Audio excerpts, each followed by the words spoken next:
Baik, Assalamualaikum warahmatullahi wabarakatuh. Perkenalkan, saya Dwi Amelia Putri dengan NIM 24040600061 dari Rombel Pendidikan Kimia 4B. Nah, video ini dibuat untuk memenuhi tugas mata kuliah Kimia Organik Fisik. Pada kesempatan kali ini, saya akan membahas substitusi nukleofilik SN1 dan juga SN2. Sebelumnya, di sini ada contohnya, yaitu pada bagian kiri itu ada contoh dari SN1 dan bagian kanan ada contoh dari SN2.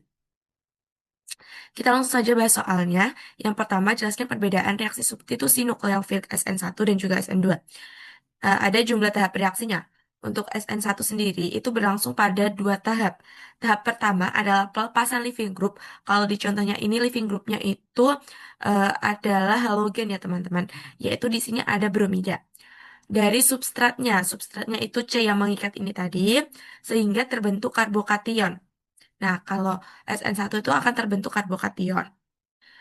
Dan tahap pertama ini itu berlangsung secara lambat, sedangkan pada tahap kedua akan berlangsung secara cepat karena hanya serangan nukleofil pada karbokation tersebut. Selanjutnya untuk SN2-nya itu berlangsung hanya dalam satu tahap, yaitu si nukleofil akan menyerang karbon dan bersamaan dengan keluarnya leaving group. Jadi masuknya si nukleofil akan bersama dengan leaving groupnya yang keluar. Jadi dia hanya berlangsung dalam satu tahap tanpa adanya pembentukan intermediat atau karbokationnya. Lalu yaitu ada hukum laju reaksi. Untuk SN1 sendiri itu mengikuti orde 1 karena pada tahap pertama itu nukleofil belum terlibat. Makanya dia mengikuti orde 1 dengan rumus V sama dengan K eh, dikalikan substrat. Hal ini dikarenakan tahap penentu laju hanya melibatkan pemutusan ikatan antara karbon dan juga leaving group. Sedangkan seperti yang saya sebutkan nukleofilnya itu belum terlibat. Untuk SN2-nya sendiri itu mengikuti orde 2 dengan rumus V sama dengan K kali substrat kali nukleofil. Di mana kan tadi leaving group keluar dan juga si nukleofil masuk itu secara bersamaan. Jadinya dia mengikuti orde 2. Selanjutnya yaitu ada jenis substrat. Untuk jenis substratnya sendiri, untuk SN1 itu paling mudah di alkil halida primer atau di C primer, C yang mengikat 3 C lainnya dengan satu leaving group. Eh, karena untuk urutan reaktivitasnya pada SN1 itu C tersier lebih mudah direaksikan daripada C sekunder ataupun C primer. Disebabkan karena reaksi SN1 ini membentuk karbokation yang dimana karbokation tersier itu lebih stabil karena adanya efek induktif dari gugus alkil dan hiperkonjugasi yang menyebabkan muatan positif. Makanya semakin stabil karbokationnya akan semakin cepat bereaksi. Untuk SN2-nya itu kebalikan dari SN1.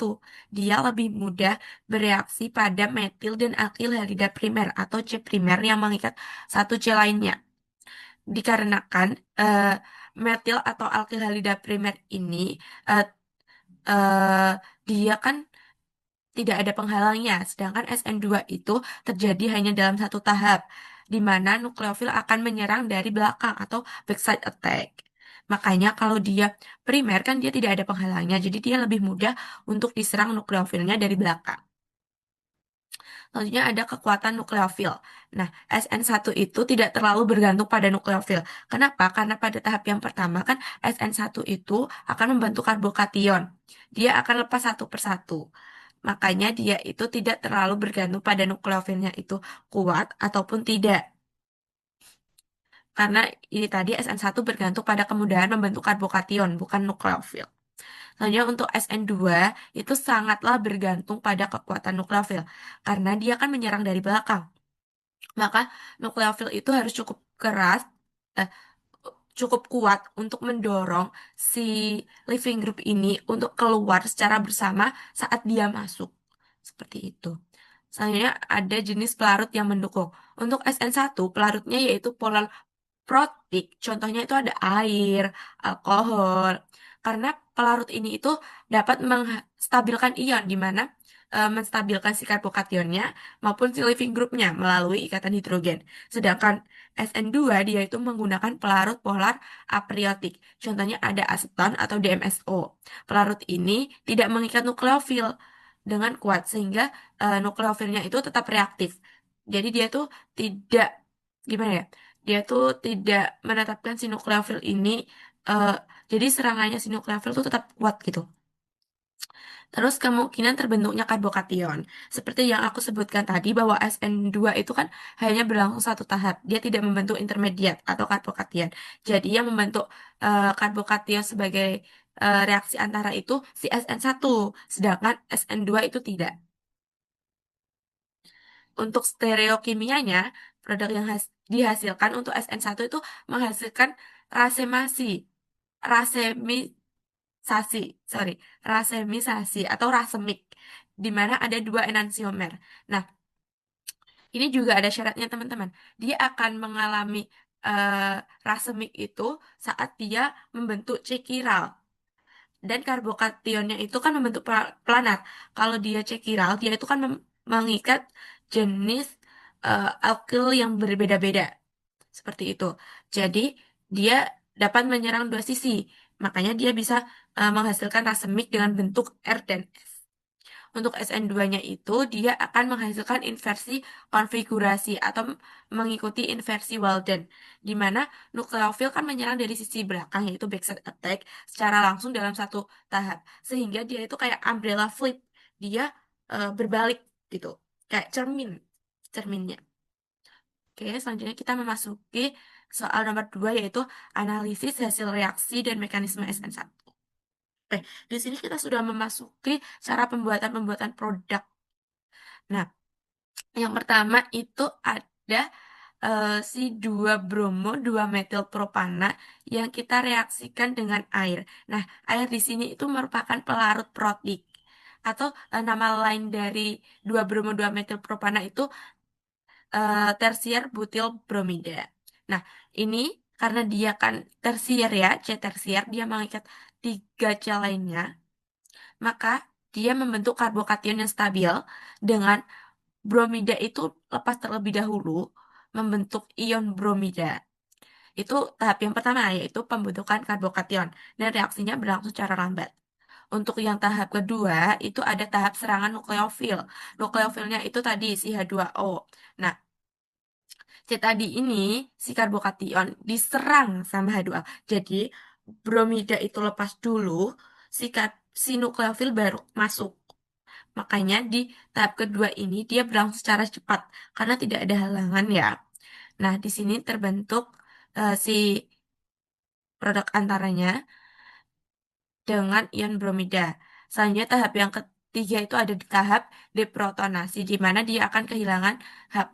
Terbentuklah produk tersier butanol dengan asam bromida. Untuk yang 2B itu, kita juga harus menentukan produk dan menjelaskan mengapa sih keberadaan cincin benzena ini mempengaruhi kestabilan intermediat yang terbentuk.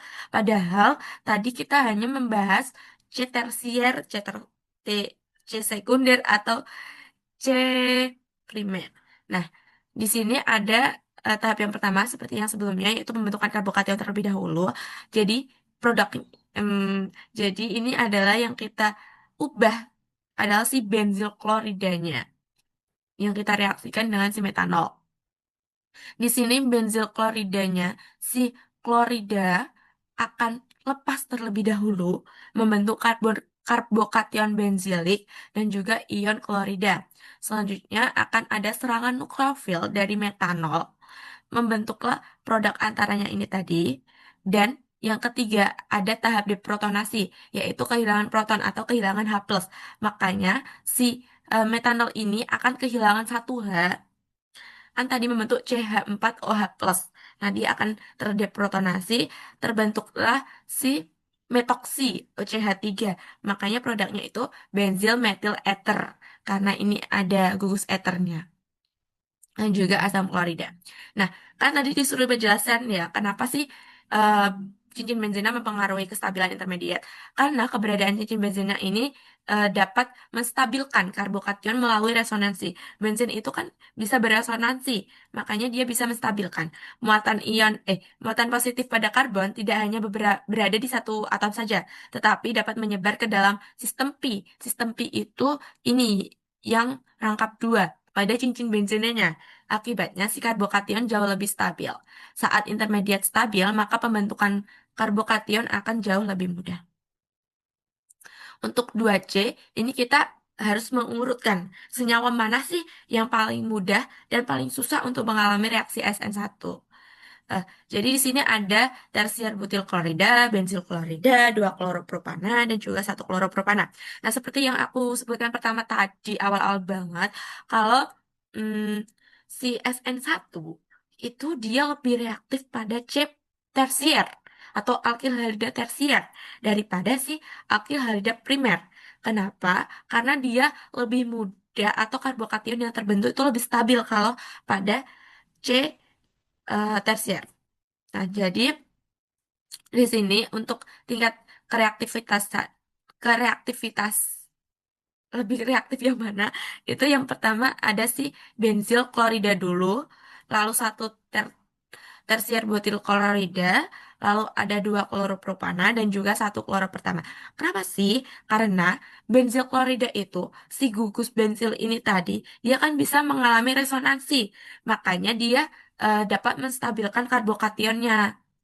Lalu untuk si tersier butil klorida ini udah jelas banget. Kalau dia tersier berarti dia akan lebih reaktif, lebih mudah atau karbokation yang terbentuk itu lebih stabil. Karena adanya efek induksi, gugus alkil dan juga hiperkonjuksinya. Untuk yang ketiga ada 2 kloropropana. 2 kloropropana ini dia adalah sekunder, di mana C ini hanya mengikat 2 C lainnya. Makanya dia memiliki sedikit efek induksi dan juga hiperkonjugasi yang rendah. Dan yang terakhir, 1 kloropropana dia ada produk primer, di mana karbokationnya sangatlah tidak stabil dan lebih suka di reaksi SN2 dibandingkan SN1. Oke, kita masuk ke 2D. Suatu senyawa kiral. Nah, senyawa kiral tadi ya, udah aku sebutin ya, kalau dia itu mengikat 4 gugus yang berbeda. 1 bromo, 1 fenil etana direaksikan dengan etanol. Nah, ini contoh dari C kiral. C ini dia mengikat si gugus benzil, mengikat brom, mengikat si metil, dan juga mengikat 1H. Kita harus membentuk. Nah, ini tuliskan produk akhirnya. Jadi produk akhirnya itu ini teman-teman. 1 etoksi, 1 fenil etana dengan asam bromida. Untuk yang tentukan mekanisme yang paling penting. Jadi mekanismenya itu menggunakan 2 tahap yang terjadi. Nah, seperti di atas ini, kita kan ada 2 tahap. Nah, untuk yang ketiga tahap deprotonasi ini, dia hanya kehilangan H. Untuk tahapannya itu ada tahap pembentukan karbokation, seperti yang penjelasan nomor 2A dan 2B. Nah, di sini 1 bromofenil etana direaksikan dengan etanol, si pelarut protik. Itu membentuk si karbokation yang stabil. Di sini, bromnya keluar dulu, lalu membentuk karbokation dan yang selanjutnya ada serangan nukleofilnya dari si etanolnya ini tadi dia akan mengalami deprotonasi membentuk ini eh, terjadilah produknya 1 etoksi 1 feniletana. Nah, karbokation yang terbentuk itu stabil karena resonansi cincin benzena dengan pelarut protik yaitu si etanolnya. Terus yang ketiga disuruh jelaskan bagaimana stereokimia produk dapat terbentuk. Jadi karena ini cekiral tadi dia mengalami rasemik, dia membentuk 2 produk, yaitu dia bisa diserang dari belakang, dan diserang dari depan karena dia kiral ya. Tuh, dia membentuk si S1 etoksi 1 feniletana dan R1 etoksi 1 feniletana. Dengan penjelasannya, stereokimia produk terbentuk karena adanya pusat kiral dengan 4 gugus yang berbeda. Melalui mekanisme SN1 terbentuk karbokation planar, sehingga si nukleofil dapat menyerang dari 2 sisi yang menghasilkan 2 enantiomer. Nah, dia dapat menyerang dari 2 sisi, seperti itu. Seperti gambar di sini. Apakah produknya cenderung tunggal atau campuran stereoisomer? Nah, teman-teman bisa jawab. Kalau ternyata produk yang terbentuk itu adalah campuran stereoisomer atau racemic, karena dia sebagai cekiral. Dia dapat menyerang dari dua sisi. Oke, masuk kita masuk ke soal nomor 3 ya teman-teman. Di sini 3B, sorry ini tuh di soalnya 3B tulisannya, jadi di sini aku tulis 3B, tapi ini 3A. Tentukan produk utama dan tuliskan mekanisme reaksi lengkap untuk reaksi berikut. Untuk yang pertama, tadi SN2 berlangsung dalam satu tahap. Jadi hanya satu tahap saja. Dan kita harus menjelaskan mengapa sih substrat tersebut tetap dapat bereaksi cepat meskipun mengandung cincin benzena. Nah, ya hampir mirip ya, soalnya cuma ini di reaksi SN2. Untuk tahap satu itu ada benzopromida yang dimana ada pelarut apriotik yaitu si sianida. Dia akan keluar dan masuk secara bersamaan membentuk si ini. Ini kayak contohnya aja. Si CN ini masuk, si bromida ini keluar. Membentuk si benzil sianida. Serangan nukleofil juga pelepasan leaving group itu berlangsung secara bersamaan. Kenapa sih? Karena ya itu tadi mekanismenya SN2 dipengaruhi oleh hambatan sterik dan juga kekuatan nukleofilnya pasti. Yang kedua, substrat benzilik ini bersifat primer sehingga memiliki hambatan sterik kecil dan juga adanya backside attack, serangan dari belakang. Cincin benzena menstabilkan keadaan transisi melalui resonansi sehingga menurunkan energi aktivasi. Terus si nukleofil, si cyanida ini kan kuat, akan mempercepat serangan sehingga reaksi berlangsung secara cepat. Kita masuk ke soal yang selanjutnya. Urutkan senyawa berikut dari yang paling mudah hingga paling sukar mengalami reaksi SN2. Nah, kalau SN1 tadi yang paling cepat tuh si benzil ya, terus tersier. Kalau di SN2 itu tentunya adalah primer. Dimana di sini yang paling reaktif ada satu yaitu bromometana, ada bromoetana, dua bromopropana, dan tersier butil bromida. Nah, ini bentuk dari bromoetana. Dia adalah C primer, hanya em, sendirian ya. Adalah jenis untuk bromoetana, sorry, yaitu metil. Kan CH3 mengikat si brom, di mana jenis metil yang memiliki hambatan sterik yang kecil dan tidak ada penghalang nih. Dia tidak ada penghalang sama sekali, jadi paling mudah diserang. Lalu untuk bromoetana itu C-nya adalah C primer, dia mengikat satu C saja. Jadinya gugus alkilnya tuh masih cukup terbuka untuk diserang. Untuk yang ketiga ada dua bromopropana, dia itu sekunder. Jadinya hambatan steriknya udah mulai sedang dengan adanya dua gugus alkil yang menghalangi. Lalu ada tersier butil bromida, di mana ini hambatan steriknya tuh sangat besar kalau kita menyerang dan keluar secara bersamaan. Makanya si tersier itu tidak mengalami reaksi SN2. Lalu soal selanjutnya, perhatikan dua konformer kursi dari satu bromo 2 metil siklohexana pada konformer satu berada pada posisi aksial itu di atas dan konformer 2 berada di posisi ekuatorial itu di bawah. Nah, yang pertama, konformer mana yang lebih mudah mengalami reaksi SN2? Tentunya konformer satu karena dia posisinya aksial. Kenapa sih? Karena konsepnya SN2 kan nukleofil akan menyerang dari arah belakang atau backside attack dan membutuhkan ruang kosong agar lebih mudah masuk. Sedangkan untuk posisi ekuatorial ini tuh dia sudah tertutup sama si gugus-gugus di belakangnya ini dulu gitu. Pada posisi aksial, konformer satu dengan bromida lebih mudah bereaksi karena diperlukan serangan dari belakang yang lebih terbuka. Pada posisi aksial ini juga memiliki hambatan sterik yang lebih kecil sehingga nukleofilnya mudah menyerang. Sedangkan pada konformer 2 lebih sulit. Jadinya mm, dia itu lebih mudah di konformer satu itu karena terhalang oleh gugus lain kan. Selanjutnya, jika bromida digantikan oleh OH melalui mekanisme SN2, perubahan orientasinya gugus karbon gimana gitu kan. Jika bromida digantikan oleh si gugus hidroksi ini tadi, atau OH, maka akan terjadi inversi atau pembalikan. Jadinya itu seperti ini, umbrella flip gitu. Untuk soal selanjutnya, senyawa R2 bromobutana direaksikan dengan ion hidroksida. Oke, R2 bromobutana direaksikan dengan hidroksida, dia akan membentuk S2 butano. Nah, di sini loh inversi teman-teman. Dia berkebalikan. Si OH kan menyerang. Ini penjelasannya, mekanismenya itu seperti ini. Jadi, dia awalnya kan R, diserang sama OH dari belakang. Makanya ini dia terbentuk si Br akan keluar, si OH masuk. Nah, ini membentuk inversi itu kalau kalian balik, itu kan seperti cerminnya gitu. Mekanismenya eh, R2 bromoputana itu memiliki Br sebagai living group pada karbon pusat. Si ion hidroksida akan masuk menyerang karbon dari backside attack dari arah belakang. Si OH masuk, Br keluar secara bersamaan dalam satu tahap. Terjadilah inversi konfigurasi sehingga R berubah menjadi S. Tuh. Terus jelaskan perubahan konfigurasi pada pusat kiral. Jadi perubahannya itu terjadi karena nukleofil menyerang dari arah belakang sehingga gugus keluar terdorong ke depan yang menyebabkan susunan atau mengalami inversi. Jadi intinya itu si produknya pastinya mengalami inversi ya.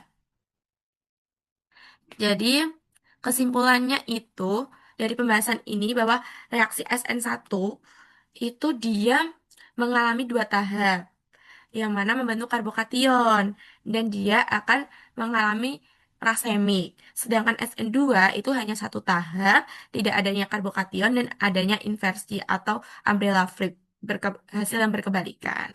Seperti itu. Demikian penjelasan yang dapat saya sampaikan. Terima kasih atas perhatiannya. Wassalamualaikum warahmatullahi wabarakatuh.